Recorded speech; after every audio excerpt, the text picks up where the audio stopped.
Hi friends, ఈరోజు గరికపాటి గురించి మాట్లాడుకుందాం. గరికపాటి గారు ఏంటంటే దరిదాపు 5 రోజుల కిందట అనుకుంటాను ఒక ప్రవచనంలో భాగంగా ఒక విషయం అయితే చెప్పారు. ఏంటంటే మధ్యాహ్నం స్కూల్ భోజనంలో పిల్లలకు గుడ్డు అవసరమా లేదా మధ్యాహ్నం భోజనం అవసరమా అని అన్నారు.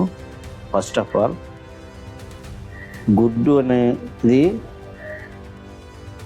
చెప్తున్నాను, అది పిల్లల హక్కు అన్నమాట. ప్రతి పిల్లవాడికి ఆ హక్కు. ఒక చాక్లెట్ కాడి నుంచి కొనే ప్రతి వస్తువు మీద కూడా ట్యాక్స్ వేస్తుంది మన ప్రభుత్వం. ఈ ప్రభుత్వం ఏంటంటే ఈ ప్రభుత్వమే కాదు, ఏ ప్రభుత్వం అయినా సరే ట్యాక్స్ వేస్తుంది. ఆ ట్యాక్స్ డబ్బుల్లే మనకు గుడ్డు రూపంలో కానీ భోజనం రూపంలో కానీ ఇస్తున్నారు. అంతేగాని గరికపాటి గారు మీరు కానీ లేదంటే ఎవరి పాకెట్ నిండో మీరు ప్రత్యక్షంగా ఇవ్వట్లేదు.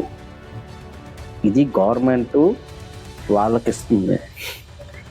అంతేగాని ఇంకో మొక్క కూడా వాగారు. ఏంటంటే శోభనం పెళ్లి కొడుకులాగా వీళ్ళకి పంపించాలా అని ఏదో ఒక వాక్యం అయితే చెప్పారనమాట. చిన్నపిల్లలు అలా అనడానికి మీకు ఎలా మనసు ఒప్పిందో అనేది నాకు ఇప్పటివరకు కూడా నాకైతే అర్థం కాలేదు.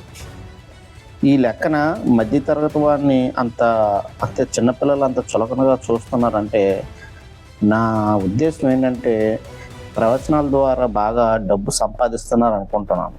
ఒక్కో ప్రవచనానికి 1 లక్ష నుండి మినిమం 5 లక్షలు ఇలా తీసుకుంటేనే కానీ అంత స్థాయిలో మాట్లాడరని నా నమ్మకం. ఎందుకంటే సాధారణంగా అతని ప్రవచనాలు ఎక్కడ పడితే అక్కడ వేయరు. పెద్ద పెద్ద స్టేజ్లు అంటే మాత్రమే అలాంటి స్పీచ్లు అయితే ఇస్తారు. అలాగే వాళ్ళ రెమ్యునరేషన్ కూడా అదే రేంజ్లో ఉంటుంది అన్నమాట. అందువల్ల ఒక ప్రవచనానికి ఒక 50,000 1,00,000 తీసుకుంటే అంటే వాళ్ళకి పని మనుషులన్నీ ఎట్టుకుంటారు, ఏమైనా ఎట్టుకుంటారు అన్నమాట. అందువల్ల వాళ్ళకి ఈ నొప్పి అనేది వాళ్ళకి తెలియలేదు. మధ్యతరగతి వాళ్ళ కష్టాలు ఎలా ఉంటాయి ఏంటని కొంచెం తెలియకుండా మాట్లాడుతున్నారు.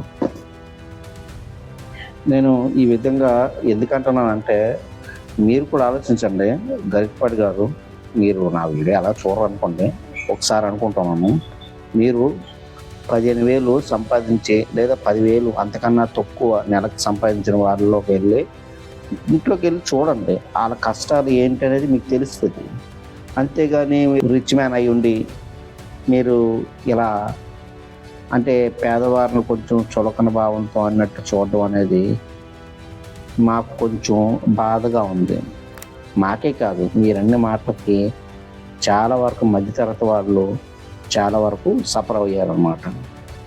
కొంచెం ఎదిగే కొద్దీ కొంచెం మాటని కొంచెం కంట్రోల్ అనేది ఉంచుకుంటే మంచిదని అనిపిస్తుంది. అలాగే ఈ మధ్యన గరికపాటి గారి ప్రవచనాల కంటే ఇలాంటి సెటైర్లు జోకులు లాంటివి ఎక్కువ పేలుతున్నాయి అన్నమాట. కొంచెం ఎదిగే కొద్దీ కొంచెం నోరు కొంచెం జాగ్రత్తగా ఉంచుకుంటారని కోరుకుంటున్నాను. అలాగే ఇంకోసారి ఇటువంటి కాంట్రవర్సీలు పెట్టకూడదని కోరుకుంటాను మీ తరపు నుంచి.